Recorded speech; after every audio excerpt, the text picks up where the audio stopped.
Bonsoir à tous, bonsoir. Alors, habitué, oui, mais ça faisait un bon moment que je n'étais pas revenu, donc c'est avec grand plaisir que je reviens pour partager avec vous un ouvrage qui, contre toute attente, peut-être ne vient pas de paraître. Et justement, donc je vais commencer par 3 remarques avant d'entamer le propos en tant que tel. Première remarque, effectivement, c'est un livre qui est paru il y a plusieurs années déjà. Mais, d'une part, je ne l'avais jamais présenté dans le cadre de la Société d'histoire de Guadeloupe et en particulier aux archives.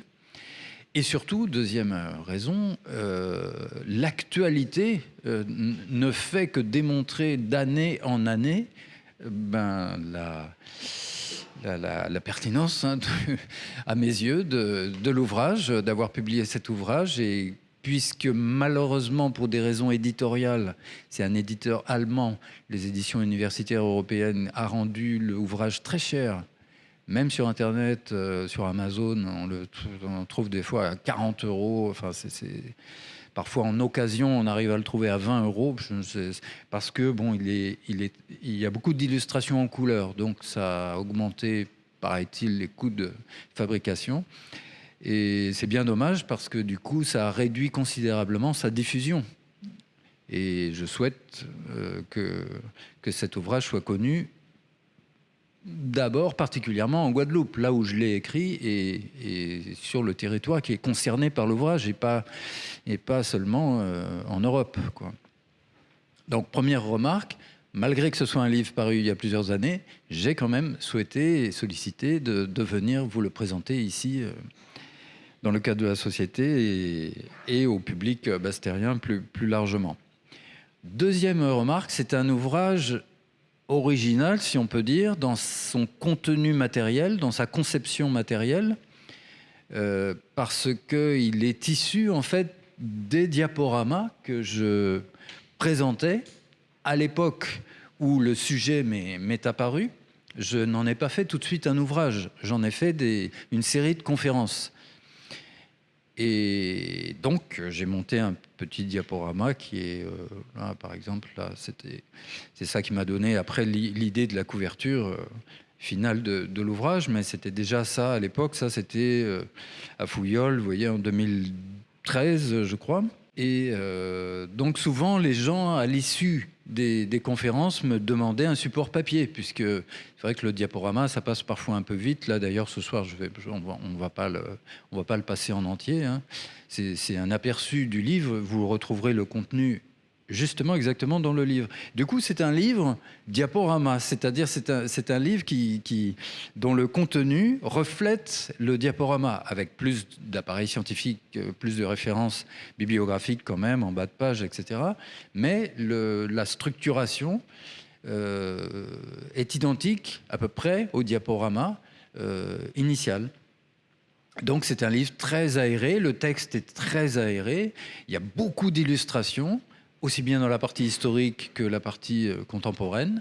Et il a été conçu et voulu comme ça, et pour ça, parce que, et c'est ma troisième remarque, parce que j'ai écrit aussi ce livre, et auparavant je faisais déjà ces conférences, également et surtout, je dirais, en tant que citoyen, pas seulement en tant qu'historien, parce que à l'époque, c'était un autre scandale.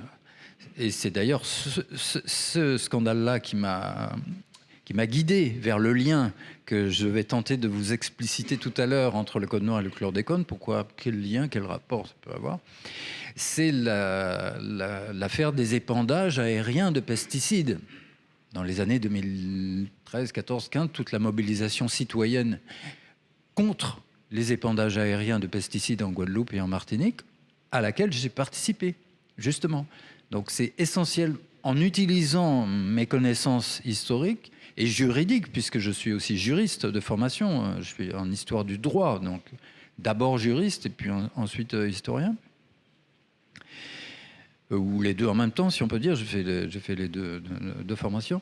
Mais l'idée, c'était d'intervenir surtout dans le débat public en tant que citoyen et m'engager moi aussi pour dénoncer à la fois les conséquences sanitaires et humaines de cette cet usage des pesticides de manière générale, mais les modalités d'utilisation qui étaient l'épandage aérien, là, par les petits avions, les hélicoptères qui passaient au-dessus des bananeraies, qui m'est apparu, en effet, comme le dénonçaient les associations de défense de l'environnement et leurs avocats, en effet, comme une dérogation au droit français.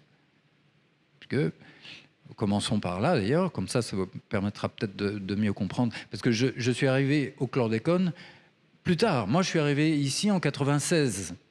Donc, l'utilisation du chlordécone était déjà terminée. Donc, c'est par le biais de la problématique des épandages aériens de pesticides et de mon engagement dessus, et en même temps, parallèlement à mes travaux de recherche sur le code noir qui avaient démarré depuis 2005, que j'ai fini, grâce à cette problématique des épandages aériens, à faire le lien avec le chlordécone, sur lequel je suis revenu, du coup, rétrospectivement, dans ces années-là, de 2013-14, et j'ai constaté que c'était la même chose que pour les épandages aériens. Et encore, ce ne sont que quelques exemples. On était dans un cas de dérogation au droit français par l'État français lui-même. L'État français déroge à son propre droit sur le sol antillais, qui est territoire français. Voilà. Et justement, parallèlement, mes travaux de recherche sur le Code noir me conduisaient au constat identique à propos du Code noir lui-même.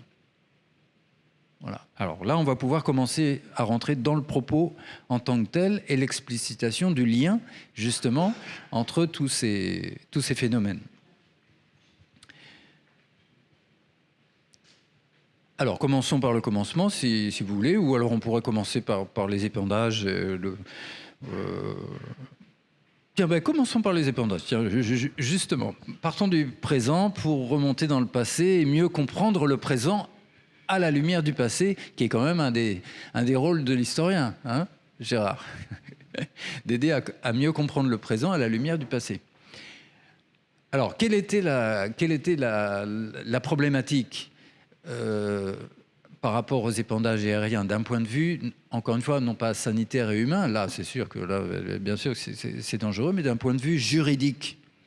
Eh bien, comme vous le savez peut-être, depuis 2009, une directive européenne interdisait en Europe l'usage aérien des pesticides. Hein, c'est confirmé, enfin transposé en droit français en 2011, donc c'est-à-dire qu'en France, à partir de 2011, il était interdit en droit français et européen d'utiliser ce mode d'épandage, sauf des cas extrêmement précis, ponctuels et très courts dans le temps, très ponctuels, très précis, très localisés et à longue distance des habitations humaines. Eh bien ici, on constatait que c'était tout l'inverse de ce que je viens de dire. C'était pas, les épandages aériens étaient autorisés par les préfets de Guadeloupe et de Martinique de 6 mois en 6 mois par arrêté renouvelé automatiquement. Donc, c'est-à-dire que l'exception devenait la règle, comme si c'était légal et qu'il n'y avait aucun problème. Alors que le principe des épandages aériens, c'est qu'ils sont interdits, mais tolérés par exception, comme je vous dis, ponctuellement, et à des conditions extrêmement précises, qui n'étaient pas du tout respectées ici. Non seulement les autorisations étaient permanentes, renouvelées de 6 mois en 6 mois, et en plus, les conditions d'usage de ces pesticides par voie aérienne n'étaient pas respectées. Par exemple, la distance avec les habitations n'était pas respectée ici en Guadeloupe et en Martinique par rapport à l'Hexagone. Donc, ça s'appelle comment ça en droit? Ça s'appelle une dérogation. Hein, une dérogation. Mais la particularité de cette dérogation, c'est qu'elle est accomplie par l'État lui-même, parce que le préfet, c'est le représentant de l'État, d'accord? C'est pas le représentant c'est pas le conseil régional ou le conseil départemental, c'est le représentant de l'État français sur place. Donc, c'est l'État. Qui dit préfet dit État. Le préfet ne fait rien sans l'aval du ministère concerné, en l'occurrence agriculture, intérieur, outre-mer, etc. Donc vous saisissez la problématique, hein, la critique qu'on peut faire sur un plan strictement juridique du procédé. Eh bien, dans le cadre des travaux que je faisais de recherche sur le Code noir, sur l'esclavage, le droit de l'esclavage en général et le Code noir en particulier, alors je rappelle à cet égard qu'en 2015, on avait publié la version Guadeloupe du Code noir avec la Société d'Histoire. Donc, tu en as quelques exemplaires, Gérard, ici encore. Donc, il faut savoir effectivement que je découvrais aussi, en faisant des recherches sur le Code noir, je découvrais au fur et à mesure tout un tas de choses qu'on ne connaissait pas à propos du Code noir. Donc, je vais les énumérer rapidement. Par exemple, on pensait que le Code noir, donc cette ordonnance royale, l'expression Code noir n'arrive qu'en 1718. Au départ, c'est ordonnance royale de mars 1685 sur la police des îles de l'Amérique française. Ou parfois, même dans les archives, il n'y a pas le mot police sur les Amériques françaises. Bon. Et on pensait que c'était communément entendu que c'était écrit par Colbert, préparé par Colbert depuis Versailles, depuis le pouvoir central. Alors c'est une des premières choses. Alors ça, c'est pas moi qui l'ai découvert, c'est pas moi qui l'ai démontré, c'est un historien du droit américain de l'université de Louisiane, Vernon Palmer, qui à la fin des années 90, qui avait démontré, en étudiant les travaux préparatoires du Code noir, avait démontré qu'en réalité, plus de 85% du contenu juridique de cette ordonnance est déjà du droit local, est déjà appliqué localement. Que depuis 1635, petit à petit, les conseils souverains, les gouverneurs, les intendants ont formulé des règles sur place que le pouvoir central va se contenter de mettre en forme de loi, si vous voulez, en forme d'écriture, bon, de style de loi royale, mais sur le fond, il n'y a pas beaucoup de différence. J'ai publié en 2015 aussi un ouvrage qui s'appelle « Idées reçues sur le Code noir », qui sera à votre disposition aussi en sortant. Donc, dans cet ouvrage, justement, toutes les idées reçues, tout ce qu'on pensait savoir, toutes les avancées de la recherche sont mentionnées. Et à la fin, en annexe, je publie, en effet, je publie les rapports établis par Bégon et Patoulet, deux intendants de la Martinique, successifs, de 782, 783, qui envoient à Colbert, qui envoient à Versailles, effectivement, l'état du droit de l'esclavage local. Et Colbert confie ça à une commission de rédaction avec Joly de Fleury, quelques juristes du Conseil d'État, du Conseil royal, qui rédige ça en forme de loi royale avec le style législatif royal de l'époque. Et en fouillant sur la base de ces travaux de Palmer, en fouillant dans les archives, en cherchant les différentes versions du Code noir, bon, ça aussi c'est une autre des idées reçues, on pensait qu'il n'y avait qu'une seule version du Code noir, mais en fait il y en a plusieurs, il y a déjà beaucoup de versions imprimées qui contiennent des différences textuelles, parfois même matérielles sur le fond du droit, et il y a aussi des versions là carrément modifiées. Alors une des hypothèses, c'est qu'il est probable, il est possible que ce soit les conseils souverains respectifs des colonies respectives, donc les deux premières colonies concernées directement, c'est Guadeloupe et Martinique. Donc le texte sort de Versailles en mars, il arrive en août au Conseil souverain de Martinique, en décembre ici. Et comme vous savez peut-être, à l'époque, pour qu'un texte législatif royal soit applicable dans un territoire du royaume, il faut qu'il soit enregistré par le Parlement ou la Cour souveraine correspondante locale. Et peut-être qu'à l'occasion de cet enregistrement, sous la pression peut-être des intérêts locaux, etc., ou des juristes locaux ou du gouverneur, je ne sais quoi, ont été insérées des modifications du texte royal. Et ces modifications c'est un travail de fourmi que j'ai fait avec l'aide d'Anne Lebel, que je remercie ici, qui était là avant Benoît Julien et qui m'a aidé donc à faire ce travail de bénédictin. Nous avions, il y a 60 articles, hein, et nous avons pris chaque article mot à mot et comparé 13 versions du Code noir pour chacun des articles. Donc c'est toutes les modifications, toutes les différences, qu'elles soient purement textuelles ou qu'elles soient carrément juridiques, sont mentionnées en bas de page dans l'ouvrage publié en 2015 avec la Société d'histoire de Guadeloupe. Donc le texte, c'est la version locale Guadeloupe du Code noir, mais en bas de page, vous avez toutes les autres versions comparées. Donc ensuite, comme vous le savez, donc 1685, c'est Guadeloupe-Martinique. C'est censé aussi être à Saint-Christophe, mais j'ai pas retrouvé trace d'enregistrement du Code noir à Saint-Christophe. Alors même que les mémoires de 1682 et 83 sont signés de Saint-Christophe, bien qu'ils soient faits par Bégon et Patoulet. Et il cite beaucoup le Conseil souverain de Saint-Christophe comme producteur de normes juridiques de l'esclavage, puisque les intendants mentionnent à chaque fois, enfin pas à chaque fois, mais souvent l'origine des règles. Donc des règles locales, hein, des règles locales. Et de toute manière, c'était la méthode de Colbert. Colbert, vous savez, il a fait plein de codes en France, hein, il a codifié une grande partie du droit français sous sa mandature. Et sa méthode, ce n'était pas de créer du droit nouveau, c'était de codifier à droit constant, comme disent les juristes. C'est-à-dire qu'en réalité, derrière le pur objectif juridique se cache un objectif beaucoup plus important. Pour Colbert et Louis XIV, c'est un objectif politique.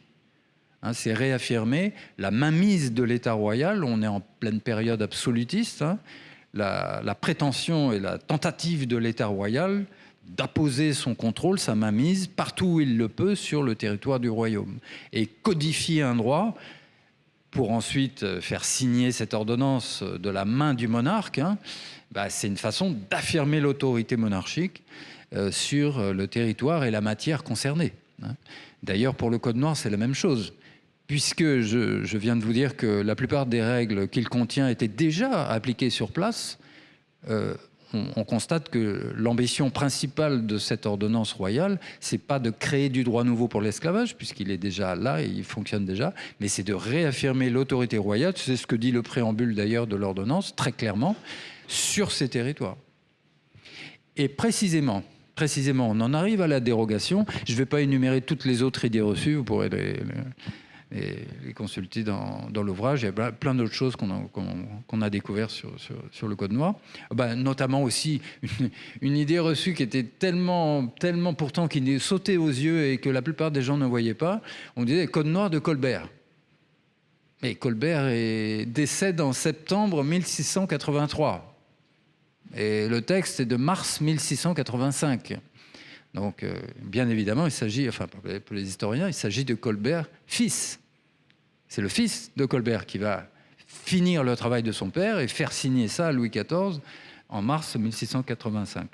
Et il se trouve que le fils s'appelle exactement comme son père, il s'appelle Jean-Baptiste. Donc il y a Jean-Baptiste Colbert père et Jean-Baptiste Colbert fils. Et donc on faisait la confusion dans le grand public, Colbert, on disait Colbert.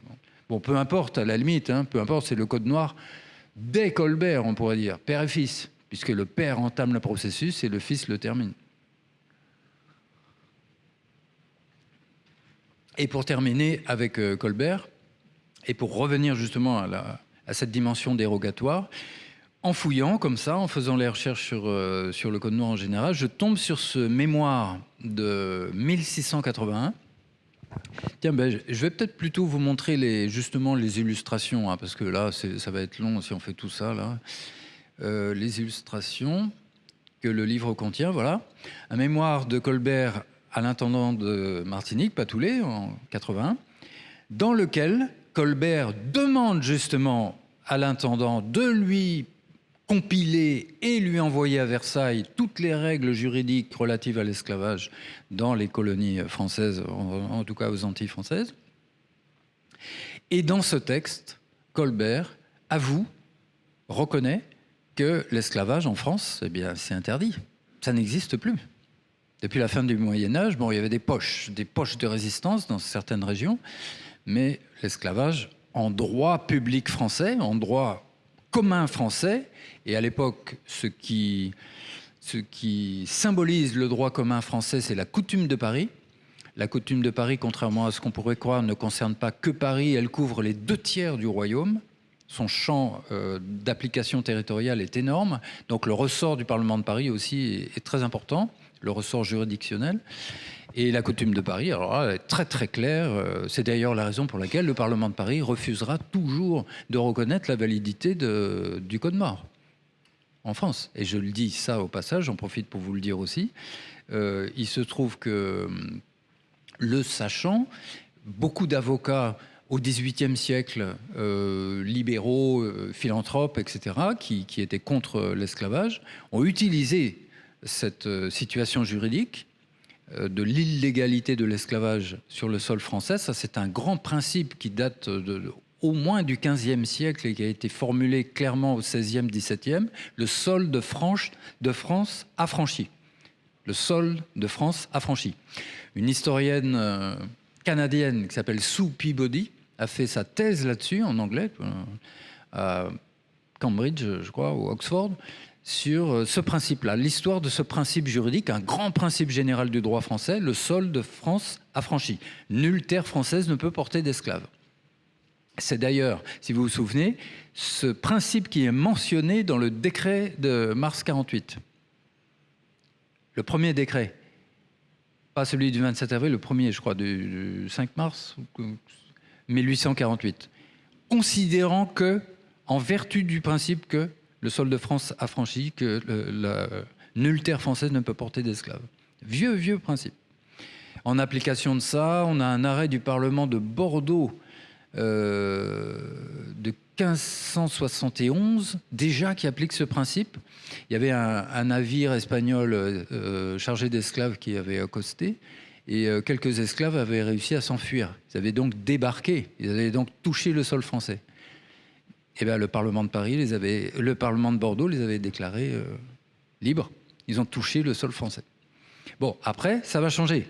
Ça va changer, puisque justement, à partir du Code noir, les choses vont un peu s'inverser. Et ce qui, au départ, est une exception juridique, est une dérogation juridique, va contaminer le droit français, au point qu'au XVIIIe siècle, le pouvoir royal va édicter des édits qui tolèrent la présence des esclaves amenés par leurs maîtres antillais en France, en contradiction donc formelle avec le droit français. Et pour revenir à l'action des avocats libéraux devant le Parlement de Paris, scandalisés de cette tolérance sur le sol même du royaume européen de France d'esclaves, eh bien, ces avocats ont réussi à faire présenter au Parlement de Paris, enfin à la section du Parlement de Paris compétente qui s'appelle la table de marbre, des centaines d'avocats, d'esclaves, des centaines d'esclaves, gratuitement, qui ne pouvaient pas payer les frais de procédure, les pauvres, et les faire affranchir. Séance tenante. Ça, c'est très très peu connu encore. Et pourtant, Sue Peabody en parle. Et il y a un livre aussi d'un autre historien canadien de l'université McGill, Pierre Boulle, qui décrit notamment ce phénomène. Tout ça est cité dans l'ouvrage. Et effectivement, on les a dans les archives, toutes ces sentences d'affranchissement immédiat. Il y a même plusieurs dizaines de sentences d'affranchissement qui comportent également une condamnation du maître à dédommager l'esclave pour les années de servitude seulement en France, par contre, enfin, sur le sol européen du royaume, pas aux Antilles, parce que précisément aux Antilles, le Code noir est en vigueur, et le Code noir est une loi royale. Et à l'époque, on est encore en monarchie absolue. Le seul créateur de normes, c'est le roi. Et si le roi a décidé une exception, eh bien, le Parlement de Paris, par exemple, ne pouvait pas intervenir ici, en Guadeloupe ou en Martinique, parce qu'ici, il y a des parlements, enfin des conseils souverains compétents. Donc, dans le cadre de son ressort, il peut toujours le dire, mais à l'extérieur, non. Donc on était dans une situation complètement paradoxale où l'esclavage était donc finalement la particularité, la dérogation que le pouvoir royal en 1685 avait créé sur le territoire français, mais des Antilles, contaminait la métropole, mais uniquement par le biais du pouvoir royal et des édits qu'il promulguait, alors que la justice royale, hein, la jurisprudence, elle combattait ce phénomène de contamination, et le juge ne pouvant intervenir qu'au cas par cas, le juge ne crée pas de loi, donc il ne peut intervenir que s'il est face à un cas qu'il doit traiter. Courageusement quand même, eh bien, affranchissait, alors qu'il savait très bien que ça mettait en colère non seulement les maîtres antillais qui perdaient leurs esclaves du coup et qui étaient même condamnés à leur payer pour les années de service rendus, en tout cas depuis qu'ils avaient foulé le sol métropolitain. Évidemment, si c'était un grand planteur, il allait se plaindre au gouvernement royal, il allait se plaindre à Versailles. Et donc, cet élément est un élément qui a été trop peu pris en considération par les historiens de la lutte contre l'absolutisme. Vous savez, au XVIIIe siècle, à partir de Louis XV et surtout Louis XVI, il y a la lutte de pouvoir entre les parlements et le pouvoir royal. Justement, les parlements essayent d'empiéter un petit peu sur le pouvoir législatif royal. Eh bien, c'est une des manifestations qui était trop peu mise en avant jusque-là par les historiens de l'histoire métropolitaine.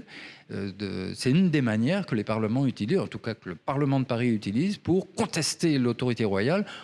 Et précisément, c'était bien vu de sa part sur un plan stratégique, puisque c'était assez facile de démontrer l'arbitraire royal par rapport à la situation même de l'esclavage, puisque non seulement l'esclavage était, comme je vous l'ai dit, interdit en droit français depuis des siècles, mais en plus le pouvoir royal le tolérait en plein XVIIIe siècle, à l'époque de Voltaire, à l'époque de Rousseau, sur le sol métropolitain, sous la pression des planteurs, hein, parce que c'est évidemment les maîtres qui ont demandé à pouvoir emmener avec eux, lorsqu'ils venaient en métropole, leurs esclaves, leurs domestiques ou les esclaves à qui ils venaient faire des formations professionnelles, etc. Et donc, le bureau des colonies, le ministère des colonies étant fortement contrôlé par le lobby colonial à l'époque, depuis depuis le règne de Louis XV, hein, puisque Choiseul, on sait que Choiseul avait des intérêts aux Antilles, et le premier directeur du bureau des colonies, c'était Dubuc, donc grande famille de colons martiniquais. Donc en fait, le lobby colonial contrôlait complètement toutes les affaires coloniales au sein de l'administration du ministère de la Marine au XVIIIe siècle, hein. Donc c'était pour eux assez facile d'obtenir des dérogations. Et justement, encore aujourd'hui, on constate qu'il est assez facile pour les lobbies économiques actuels qui dominent nos territoires et qui sont plus ou moins hérités de cette époque-là, d'obtenir aussi des dérogations, hein, puisque les dérogations dont je vous parle ce soir ne sont qu'une infime partie. Depuis que j'ai parlé de ça à mes collègues juristes de Fouilleul, déjà à l'époque, et ils m'ont dit, mais tu sais, Jean-François, il n'y a pas que chlordécone et épandage aérien, hein. Dans leurs domaines respectifs, droit de l'environnement, droit du travail, etc., ils constataient eux aussi, du coup, grâce à cette grille de lecture que je leur proposais, effectivement des dérogations. Et surtout en matière, par exemple, de législation commerciale, d'implantation de zones commerciales, par exemple, hein, de droit de la concurrence, etc., etc., etc. Et justement, l'idée, ça serait de faire un livre collectif avec plusieurs collègues de droit de Fouilleul sur justement l'ensemble de ces dérogations qui persistent encore aujourd'hui sur nos territoires et qui ont toutes comme point commun. Et n'oubliez pas que l'esclavage, c'est pareil, hein. L'esclavage, c'est essentiellement pour des raisons économiques, hein. Je vous renvoie à l'ouvrage de référence d'Eric Williams, hein. S'il n'y avait pas eu d'intérêt économique derrière, on ne se serait pas donné la peine d'aller chercher des gens en Afrique pour les faire travailler gratuitement ici, hein. C'est essentiellement pour des raisons économiques, d'exploitation économique et d'enrichissement. Eh bien, c'est toujours le même critère que nous rencontrons aujourd'hui. Dès que l'intérêt économique est très fort, ou en tout cas quand il concerne un lobby économique suffisamment puissant pour avoir accès directement au pouvoir politique, eh bien, ça passe de nos jours aussi bien qu'à l'époque, hein. Et à propos du chlordécone, Je ne sais pas si vous aviez entendu parler de ça, mais à propos de l'ordonnance de non-lieu là, de janvier, Harry Durimel avait pu consulter quand même le dossier. D'ailleurs, il prépare l'appel, hein, faire l'appel, parce que l'ordonnance de non-lieu des 3 juges d'instruction donne beaucoup de... C'est une ordonnance énorme, hein, d'ailleurs, des dizaines de pages. Et en fait, elle rejette, mais en même temps, elle donne des possibilités pour aller en appel. Les juges d'instruction n'ont pas été, contrairement à ce qu'on pourrait penser, aussi comment on peut dire, fermés à toute possibilité. C'est simplement que c'est une façon de reculer pour mieux sauter. Et effectivement, Harry le disait, puisqu'on avait organisé une conférence au CAGI en février-mars, justement là-dessus, où il est intervenu avec Marcelin Nadeau aussi, député de Martinique, sur l'actualité du chlordécone. Et effectivement, il a constaté dans les auditions, les différentes auditions, le ministre de l'Agriculture de l'époque du chlordécone, de l'époque de l'autorisation, encore une fois, dérogatoire du chlordécone ici aux Antilles, Louis Mermaz, c'est lui, a déclaré aux juges d'instruction, aux 3 juges d'instruction, il a déclaré qu'on a usurpé sa signature.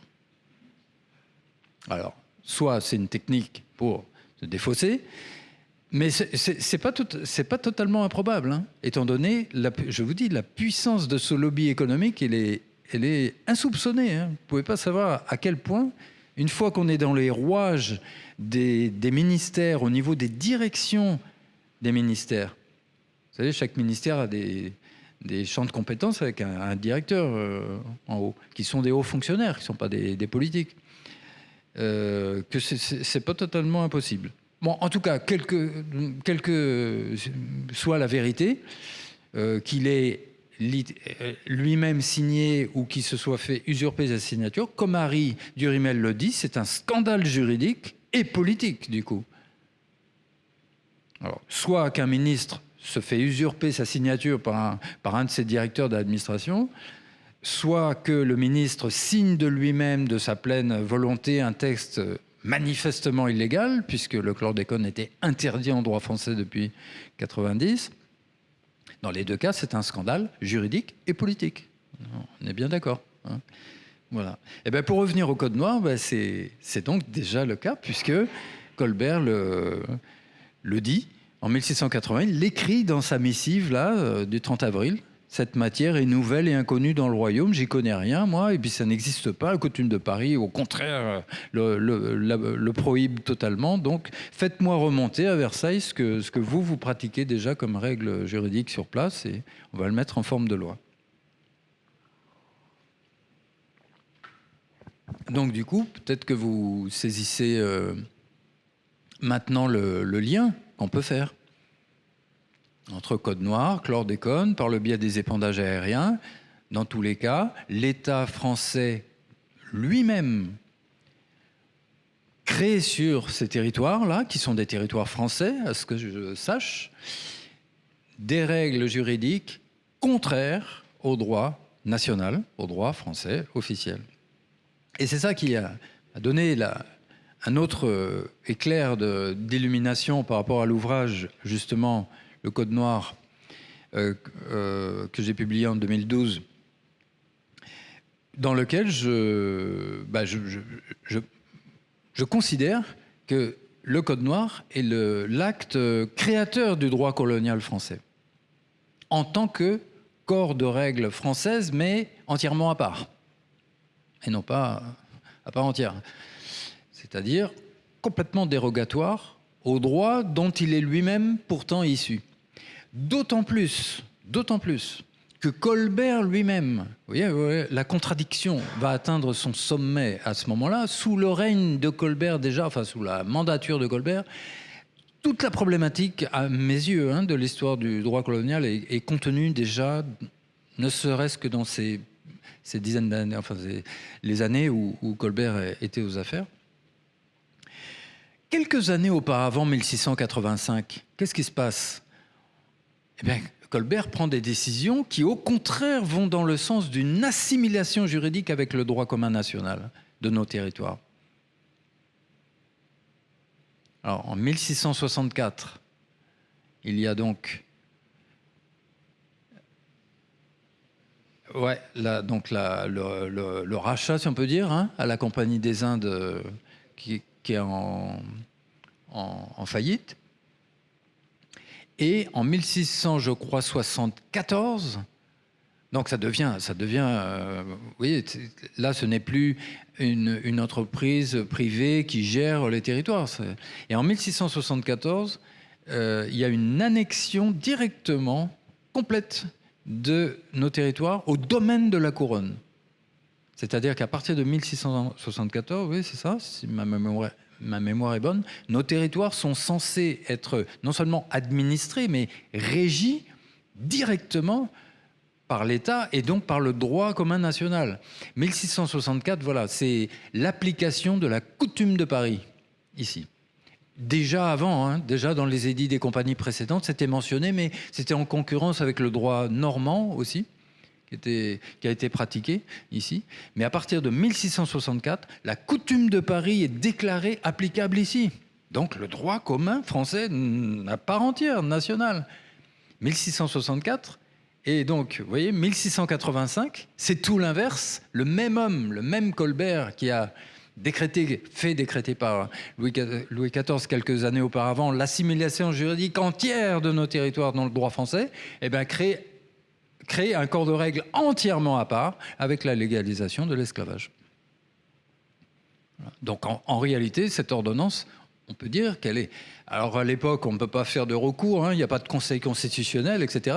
Mais cette ordonnance aujourd'hui, cette loi, on la jugerait anticonstitutionnelle. On la jugerait contraire au droit français, contraire à la Constitution. Puisque le sol de France affranchi, c'est un principe général du droit français. C'est au-dessus des lois. C'est pas une simple loi comme ça. Ouais.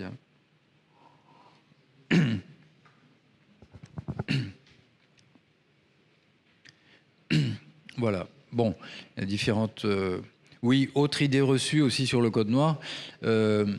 À partir du XVIIIe siècle, l'expression Code noir va désigner l'ensemble de la législation coloniale, pas seulement l'ordonnance de mars 1685.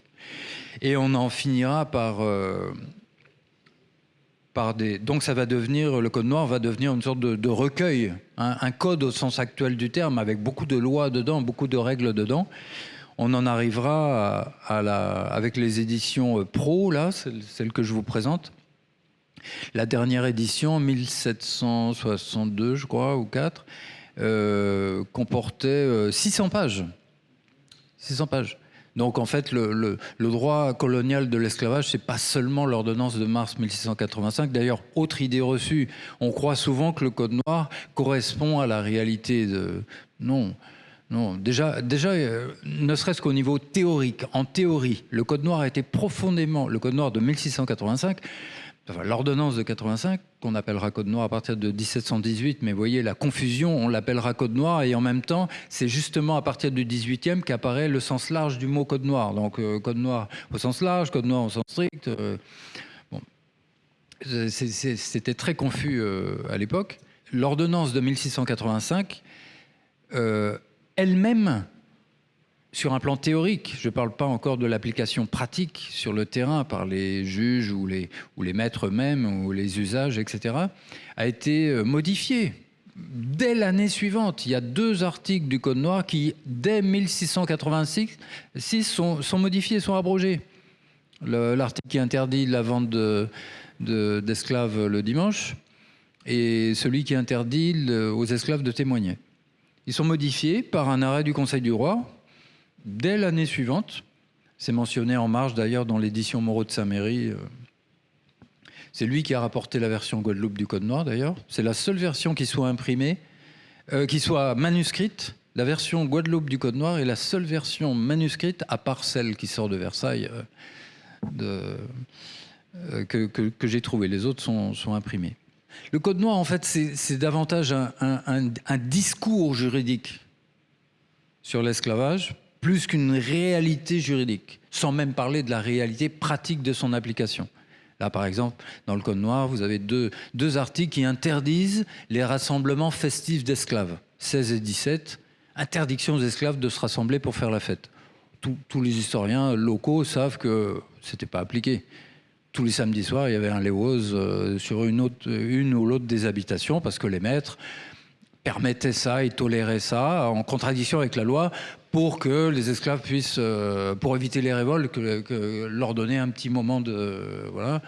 Un autre article qui interdit aux maîtres de distribuer des rations d'alcool, des rations de rhum, à la place des rations de vivres. Hein. Bon, voilà, on sait aussi que c'était quasiment pas respecté. Et souvent, le maître disait, bon, allez, enivrez-vous, buvez un coup, et puis débrouillez-vous, faites votre petit jardin créole, jardin nègre. Ça aussi, d'ailleurs, il y a un article du Code noir qui interdit la pratique du jardin nègre. Vous savez, le jardin que le maître permettait à l'esclave de faire. Ben, tout le monde sait que Debien, déjà le dit, Gabriel Debien, tout le monde sait qu'aux Antilles, oui, la plupart des maîtres le permettaient. Ça les dédouanait de leur obligation hebdomadaire de nourriture.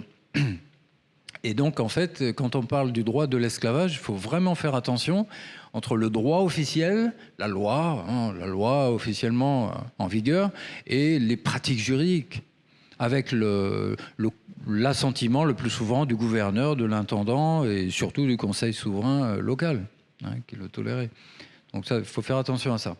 Et puis aussi sur les versions, parce que pendant longtemps, vous voyez, quand on n'avait pas exhumé la version Guadeloupe du Code noir, quand on parlait de l'esclavage en Guadeloupe, comme par exemple dans l'ouvrage par ailleurs formidable dirigé par Jean-Pierre Sainton sur Histoire et civilisation de la Caraïbe, on met la version du Code noir de Saint-Domingue de 1787. Elle est assez différente de la version Guadeloupe. Donc on ne peut pas étudier l'esclavage en Guadeloupe à la lumière de la version Saint-Domingue du Code noir. Il faut prendre la version Guadeloupe. Et même si on veut comparer la différence entre le droit officiel et le droit tel qu'il est pratiqué, il faut partir de la version officielle correspondante, celle qui a été enregistrée en décembre 1685 par le Conseil supérieur de Basse-Terre et qui concerne la Guadeloupe, qui est censée s'appliquer en Guadeloupe. Il ne faut pas prendre la version Saint-Domingue. C'est pour ça aussi que, comme vous le savez aussi, il y aura... donc l'ordonnance de 1685 s'applique d'abord en Guadeloupe-Martinique et elle est censée s'appliquer à Saint-Christophe aussi en 1685. En 1687, elle est enregistrée au Conseil supérieur de Saint-Domingue. Donc à partir de ce moment-là, elle s'applique à Saint-Domingue, mais avec les différences dont je vous parlais, c'est une autre version de la même loi. Ça aussi, c'est une dérogation. Ça aussi, il faut réfléchir à ça. Une même loi royale qui contient des différences textuelles, parfois même juridiques sur le fond, d'un territoire à l'autre où elle est enregistrée. Une même loi royale. C'est un problème. Et en 1704 en Guyane.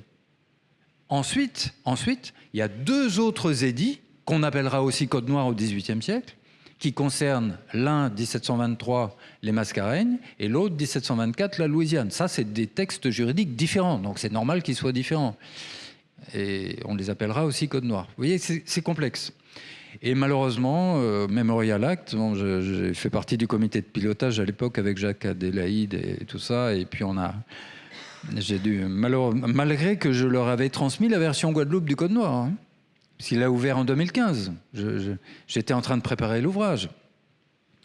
Et bien malheureusement, ils ont décidé de mettre, vous savez, sur la salle Code noir, là, le grand écran où on feuillette, ils ont mis la version Louisiane. 1724. Bon, on est en Guadeloupe quand même. On aurait pu mettre la version Louisiane, mais à côté, pas forcément en grand. Parce que esthétiquement, le cabinet de scénographie à Paris a trouvé que c'était plus joli.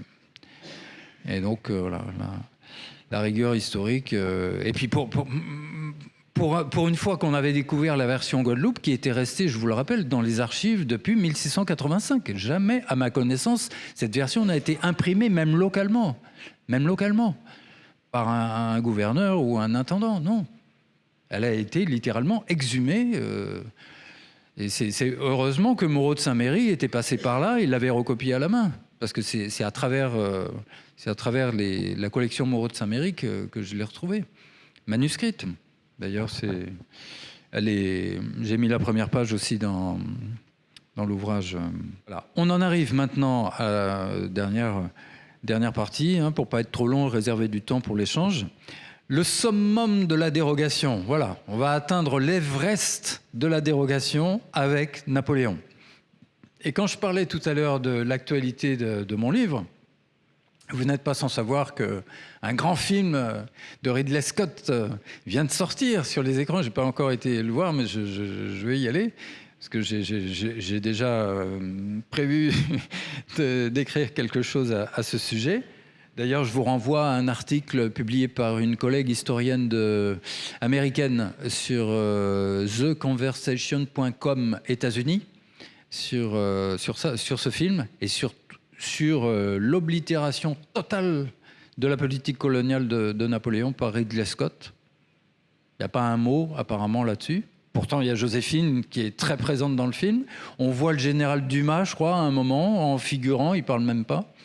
Mais alors, grand silence, encore une fois, énorme silence, assourdissant silence sur...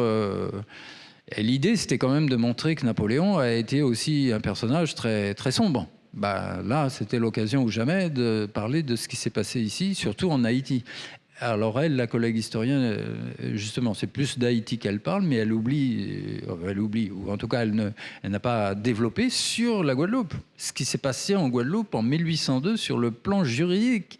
C'est là, je vous dis, on atteint les summums de la dérogation. Pourquoi ? Parce qu'à travers un autre texte d'ailleurs sorti des archives, le voilà, un autre texte qui dormait, en tout cas la version originale, n'avait jamais été exhumé depuis 1802 des archives nationales. On connaissait une version locale ici de cet arrêté du 16 juillet, par lequel Napoléon rétablit l'esclavage ici en Guadeloupe, en particulier en Guadeloupe. Hein. Ce texte, l'arrêté du 16 juillet 1802 ne concerne que la Guadeloupe. Et voilà, en fouillant, on a retrouvé l'original signé de Bonaparte, écrit de sa main, signé de sa main, effectivement, du 16 juillet 1802, qui rétablit l'esclavage en Guadeloupe, précisément. Alors, on explique pourquoi, c'est que très souvent dans l'historiographie, jusqu'aux années 2000, on ne citait que la loi du 20 mai 1802, à propos du rétablissement de l'esclavage dans les colonies par Napoléon. Mais en fait, cette loi du 20 mai ne concerne ni la Guadeloupe, ni Saint-Domingue, ni la Guyane. Elle ne concerne que les territoires où le décret-loi d'abolition de 1794 ne s'est pas appliqué. C'est-à-dire la Martinique, qui était aux mains des Anglais à l'époque, et donc il n'a pas pu s'appliquer sur place. Victor Hugues n'a pas pu arracher la Martinique aux mains des Anglais comme il a pu le faire de la Guadeloupe. Et la Réunion, où les colons, là, en 1796, les colons ont renvoyé Manu Militari à coups de pied aux fesses, les envoyés du directoire qui était venu avec le décret de 94 d'abolition pour tenter de le faire appliquer sur place. Hop, envoyé directement à Paris, ipso facto.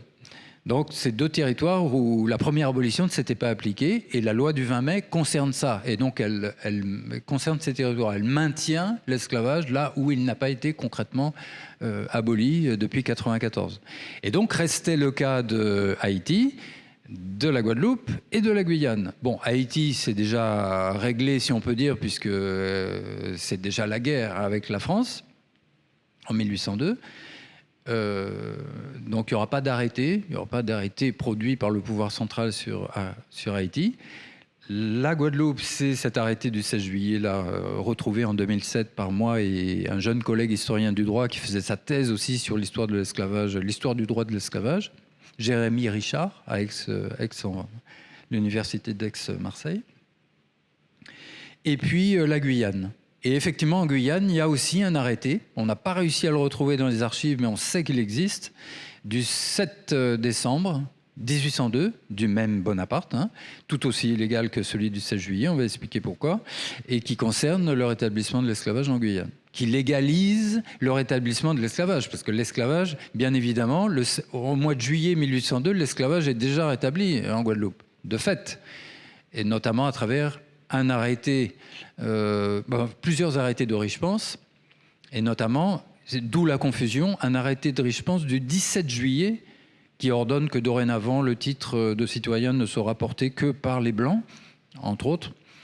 Et puis aussi, comme Frédéric Réjean l'avait rappelé dans sa thèse, les pratiques notariales, à partir du mois de juin, les achats et les ventes d'esclaves ou les donations par testament, etc., d'esclaves recommencent dans les études notariales. Donc l'esclavage est bien rétabli concrètement dans la pratique sur le terrain, mais il y a une légalisation, comme pour le Code noir, vous voyez, comme pour le Code noir de 1685, il y a une légalisation par le pouvoir central de cette pratique, pourtant illégale en France, et d'autant plus illégale. Pourquoi je vous dis qu'on atteint les sommets de la dérogation? Parce que là, à la tête de l'État français, Napoléon Bonaparte, qu'est-ce qu'il fait? Il légalise l'esclavage, alors qu'il a été aboli par la loi de 94 et qu'il est contraire à la Déclaration des droits de l'homme quand même, et qu'il y a eu toute la révolution entre-temps.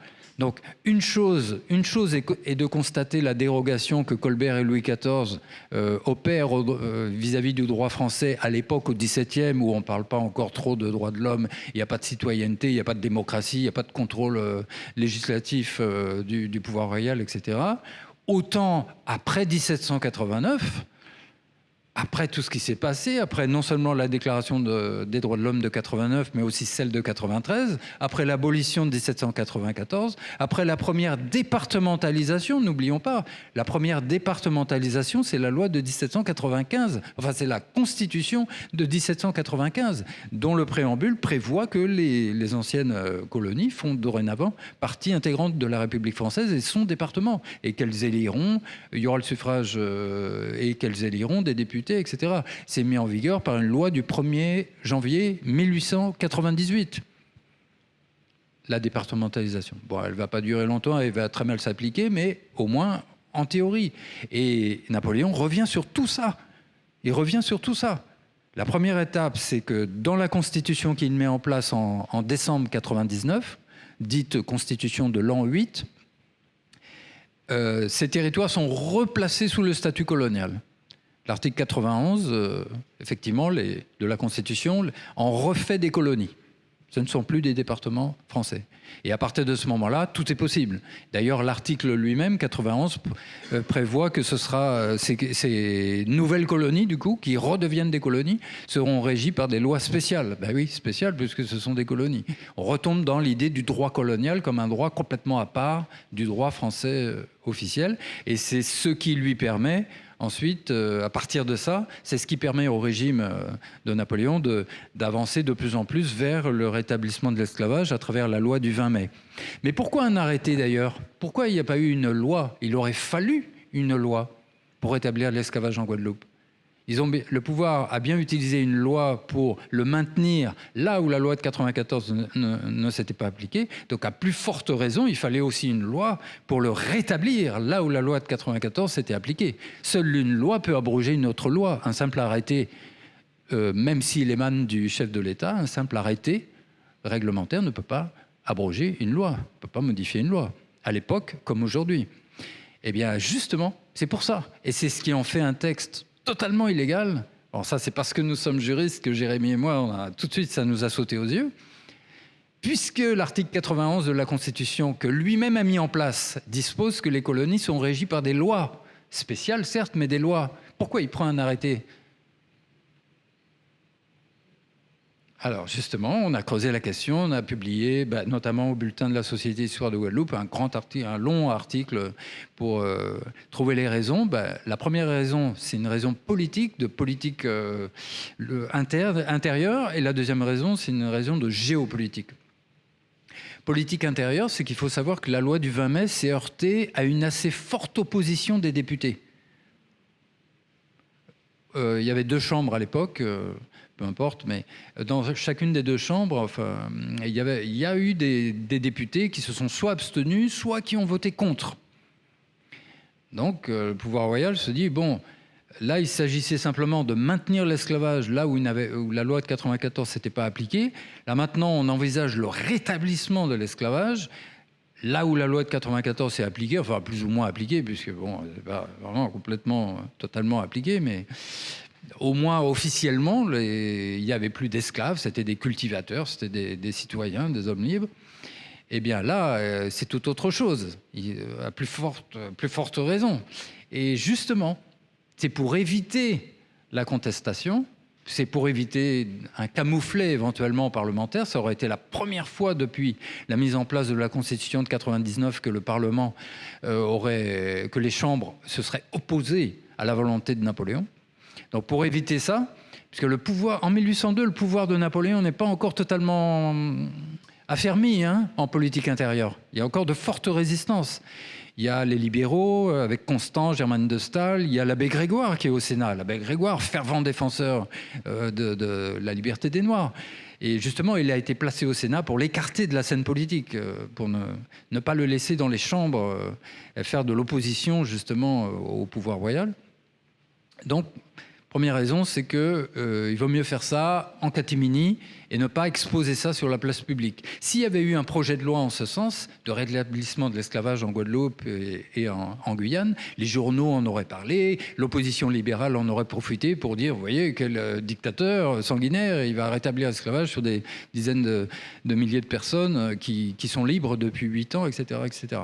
Première raison. Et deuxième raison, c'est géopolitique. Il faut garder le secret sur la mesure, il ne faut pas que ça se sache, parce que, justement, Bonaparte attend le résultat de la campagne militaire de Richepense et il attend aussi la capture de Toussaint. En réalité, la décision, on a étudié la correspondance ministérielle, bien sûr, et napoléonienne elle-même, et on constate dans l'échange de lettres entre l'amiral Decrès, qui est le ministre des colonies, qui est un farouche esclavagiste, c'est lui d'ailleurs l'auteur de la formule, c'est pas Napoléon, contrairement à ce qui est inscrit au Memorial Act, c'est l'amiral Decrès qui a dit cette formule, la liberté est un aliment pour lequel l'estomac des nègres n'est pas préparé. Un farouche esclavagiste, lui, qui depuis le début, depuis sa nomination, il pousse au rétablissement de l'esclavage. Il n'y a pas que Joséphine. Justement, il y a un article qui est paru dans Le Monde où j'ai été consulté par le journaliste pour savoir la polémique, est-ce que c'est Joséphine ou pas qui aurait poussé Napoléon à rétablir l'esclavage, étant donné les intérêts qu'elle avait là-bas. Non, tout l'entourage, Barbé Marbois, etc., Guillemin de Vèvre, le chef du bureau des colonies, sont tous farouches esclavagistes. Ils veulent prendre leur revanche sur 1794. Il n'y a pas du tout que Joséphine. Bonaparte est entouré, tout son entourage est quasiment à 100% esclavagiste. Et lui-même, il aura des phrases quand même terribles. Quand il dit à Leclerc, quand il dit à son beau-frère qu'il envoie pour l'expédition de Saint-Domingue, défaites-nous de ces Africains dorés. Donc c'est quand même violent comme formule. Et donc pour revenir à la correspondance, donc Toussaint est capturé, il arrive à Brest le 13 juillet, je crois. Et au moment même où l'amiral Decrès avertit Bonaparte de l'arrivée de Toussaint à Brest, Bonaparte dit « Ok, c'est bon, on va préparer l'arrêté de rétablissement de l'esclavage en Guadeloupe. » C'est-à-dire que Bonaparte agit comme un général sur un champ de bataille. Il avance à pas mesuré et en tactique, il attend de voir s'il a le contrôle de la situation pour légaliser, entre guillemets, pour produire les textes juridiques correspondant à l'état de la situation. Alors comme Decrès, entre-temps, lui a dit qu'en Guadeloupe, au mois de juillet, malheureusement, la résistance héroïque de nos héros locaux... eh bien, elle est terminée. Juillet, c'est depuis fin mai. Il y a des poches de résistance, mais bon, c'est sur le terrain, malheureusement, c'est la défaite. Donc ça aussi, Bonaparte apprend la nouvelle par Decrès. Et puis, mais c'est surtout l'élément déclencheur, c'est l'arrivée de Toussaint Louverture à Brest. Et là, Bonaparte dit, OK, là, c'est bon, on y va, on établit. Mais pas officiellement, puisque ce texte ne sera jamais publié comme il l'aurait dû, au bulletin des lois de la République, au journal officiel. Vous savez que c'est un grand principe du droit français, même d'avant 1789, qu'un texte ne peut rentrer en vigueur, un texte juridique ne peut rentrer en vigueur que s'il est publié ou enregistré à l'époque de l'ancien droit par les conseils supérieurs ou les parlements concernés, comme je vous le disais tout à l'heure. Donc là, il n'est pas du tout publié. On a même retrouvé avec Jérémie un avant-projet de ce texte qui contient des considérants que je reproduis dans le livre, qui sont édifiants, des considérants vraiment... je ne l'ai pas là sur le diaporama, l'avant-projet. Oui, considérant l'usage affreux que les Noirs ont fait de la liberté en Guadeloupe, qu'ils ont saccagé la Guadeloupe, etc. Vous voyez, la preuve que ces Africains sont incapables de jouir correctement de la liberté qu'on leur a donnée, ils font n'importe quoi, ce sont des sauvages, etc. Bah, toute une liste de considérants, on voit bien la dimension raciste qu'il y a derrière. Et l'arrêté, l'avant-projet d'arrêté comportait quand même un article qui prévoyait la publication au bulletin des lois de la République. Et dans la version finale, originelle de l'arrêté, cet article a disparu. Il n'y a qu'un seul article. L'esclavage sera rétabli à la Guadeloupe, point barre. Enfin, c'est même pas ça. Le mot d'esclavage n'est même pas utilisé dans l'arrêté. Le mot d'esclavage n'est pas utilisé. La Guadeloupe sera régie par les principes en vigueur en 1789. Et effectivement, en 89, il n'y a pas encore l'abolition. On ne prononce pas le mot d'esclavage. Même dans les arrêtés de Richepense, on ne prononce pas le mot d'esclavage.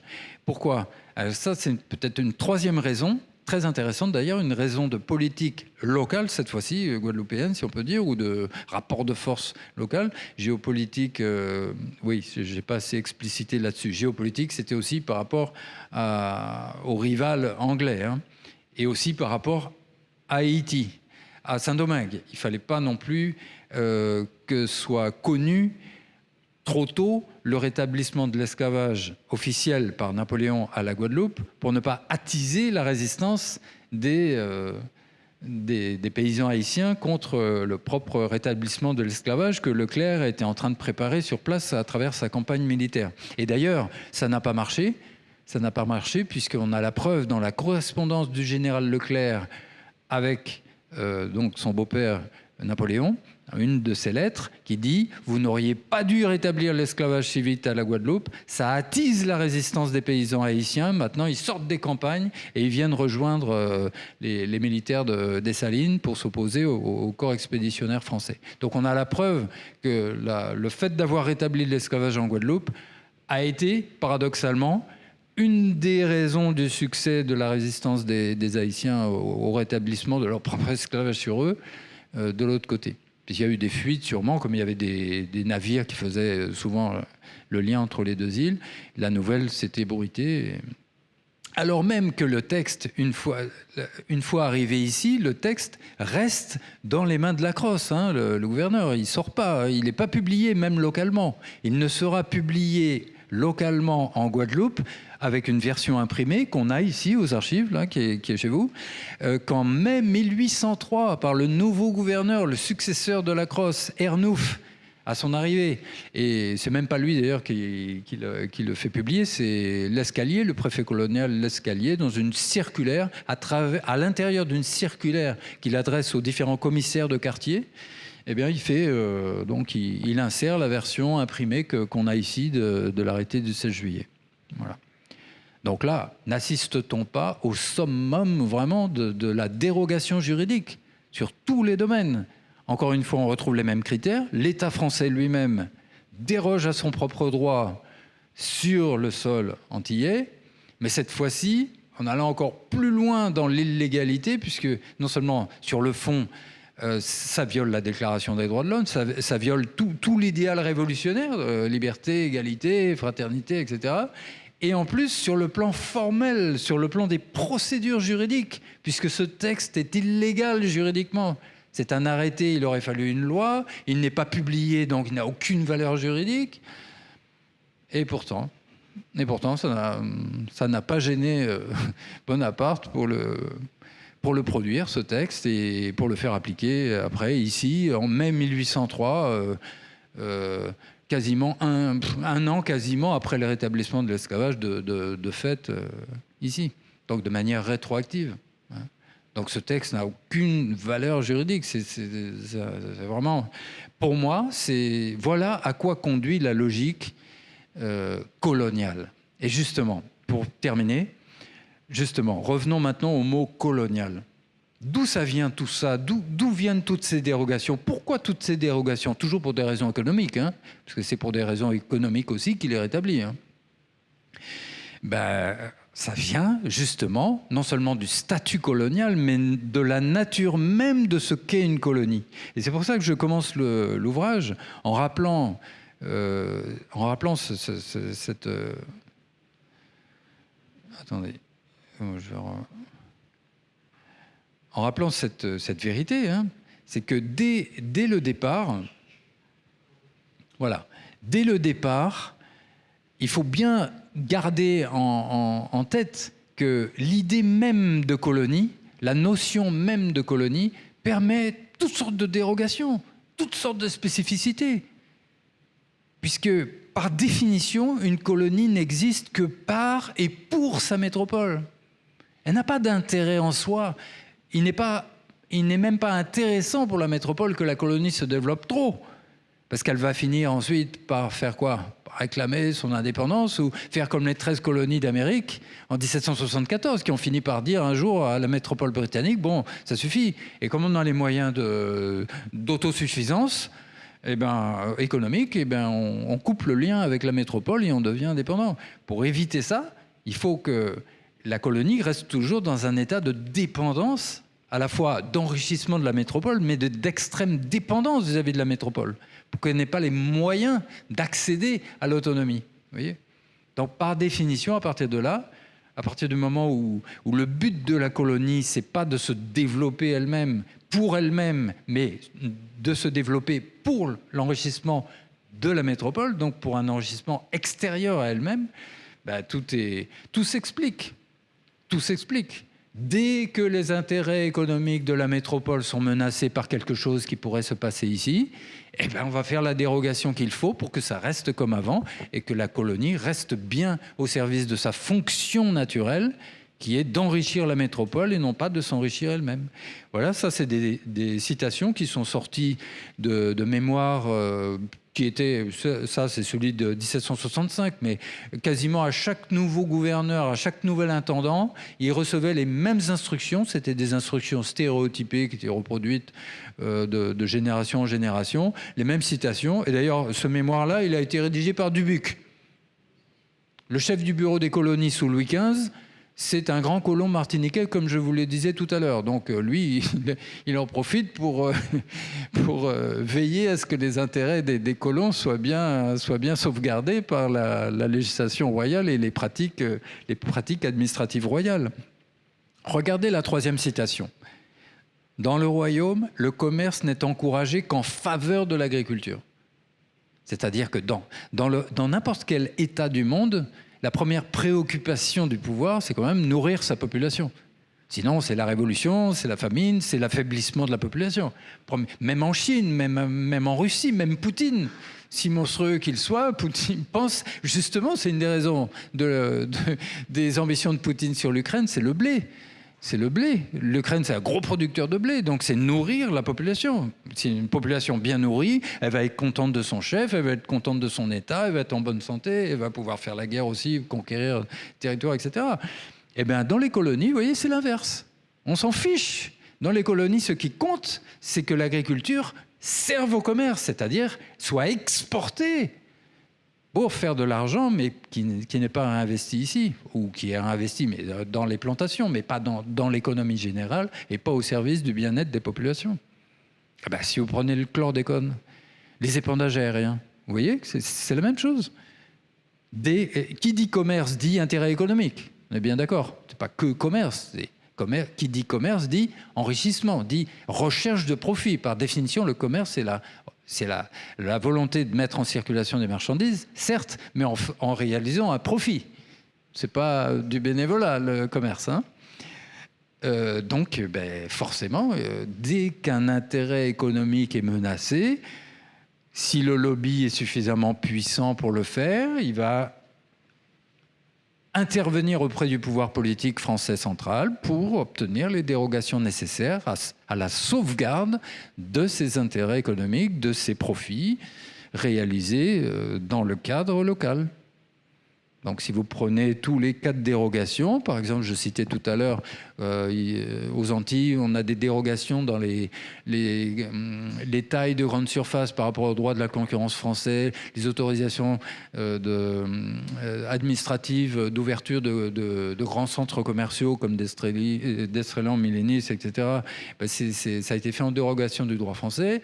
La part aussi, le pourcentage pour éviter les situations de monopole, c'est en dérogation du droit français, puisque, je ne sais pas si vous savez, mais même si Millénis officiellement c'est des pointes, mais Ayotte à 40%. Hein.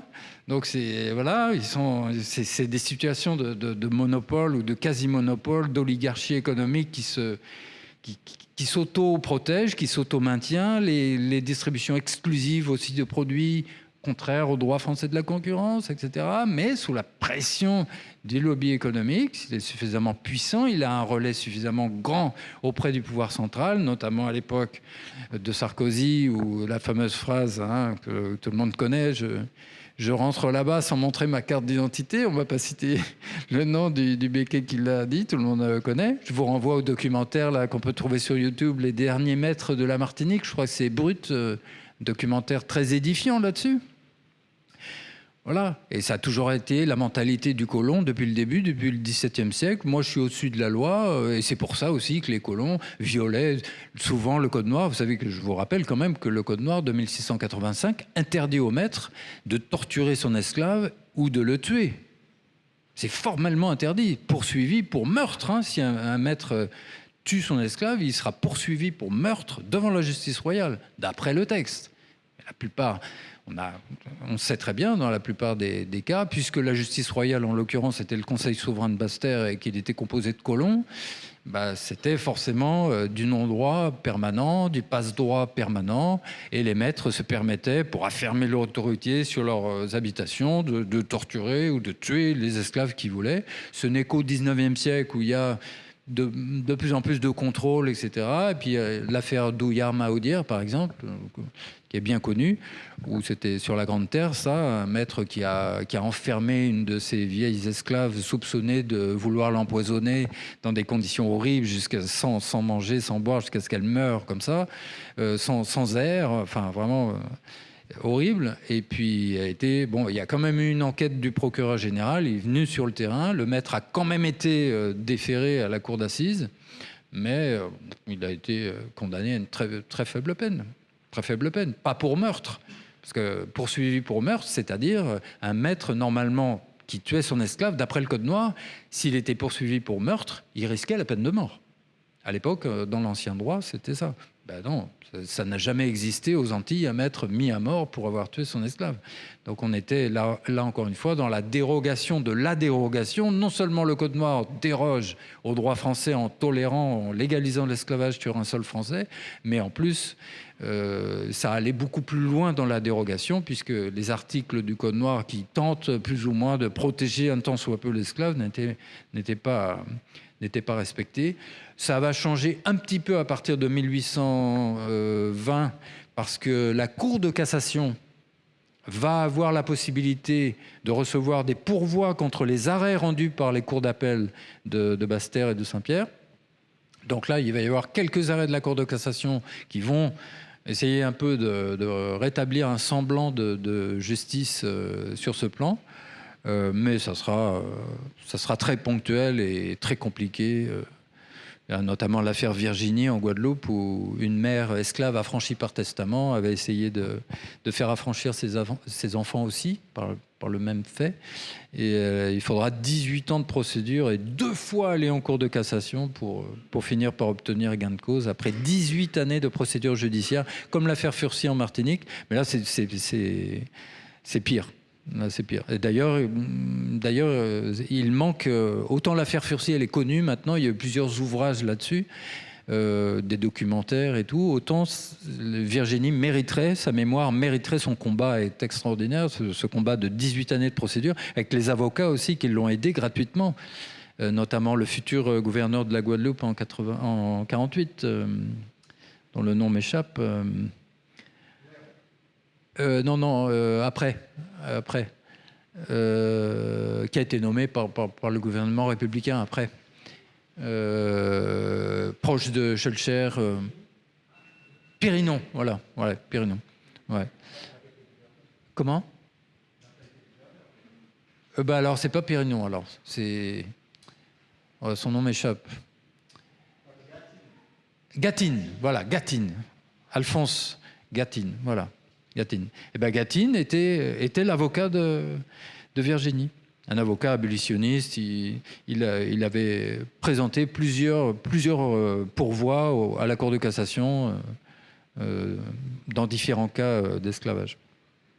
Voilà, je m'arrête là pour laisser un temps pour les questions et l'échange. Et je vous remercie de votre attention. Merci.